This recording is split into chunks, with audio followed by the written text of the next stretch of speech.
কবিগুরু রবীন্দ্রনাথ ঠাকুরের সার্ধশত জন্মবার্ষিকী উপলক্ষে 2012 সাল থেকে সবচেয়ে বড় রবীন্দ্র পদক অনুষ্ঠান আয়োজন করে আসছে ভারত সরকার, যেখানে রাষ্ট্রপতি ও প্রধানমন্ত্রী উপস্থিত থেকে Tagore award for cultural harmony নামের পুরস্কার প্রদান করেন। রবীন্দ্র সৃষ্টির প্রচার ও প্রসারের অনবদ্য অবদান রাখার জন্য প্রথমবারের মতো এ পদক পেল বাংলাদেশ। আজ সাংস্কৃতিক সংগঠন ও শিক্ষা প্রতিষ্ঠান ছায়ানটের কাছে হস্তান্তর করা হয় এটি। 2015 সালের জন্য এই পদকটি গ্রহণ করেন প্রতিষ্ঠানটির সভাপতি সঞ্জিতা খাতুন।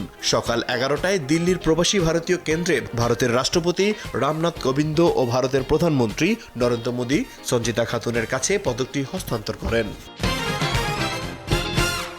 জম্মু কাশ্মীরের পুলওয়ামা জেলায় ভারতীয় সৈন্যবহরে ভয়াবহ জঙ্গি হামলার ঘটনায় এবার পাকিস্তানি শিল্পীদের নিষিদ্ধ ঘোষণা করেছে দেশটির চলচ্চিত্র সংশ্লিষ্ট সংগঠনগুলো।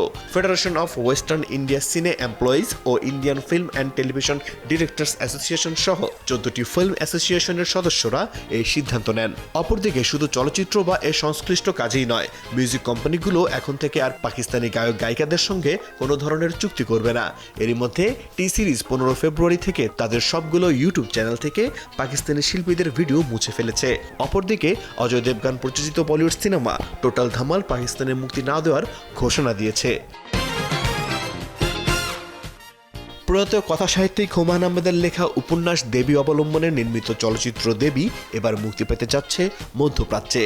আসছে 21 ফেব্রুয়ারি থেকে সংযুক্ত আরব আমিরাত, বাহরাইন, ওমান সহ 10টি শহরের 16টি প্রেক্ষাগৃহে মুক্তি পাবে সিনেমাটি। অরূপ বিশ্বাস পরিচালিত সরকারি অনুদান ও জয়া আহসানের সিতে সিনেমা প্রযোজিত সিনেমা দেবী মিডিয়া মেজ সিনেমাটির মধ্যপ্রাচ্যে পরিবেশনার দায়িত্বে রয়েছে।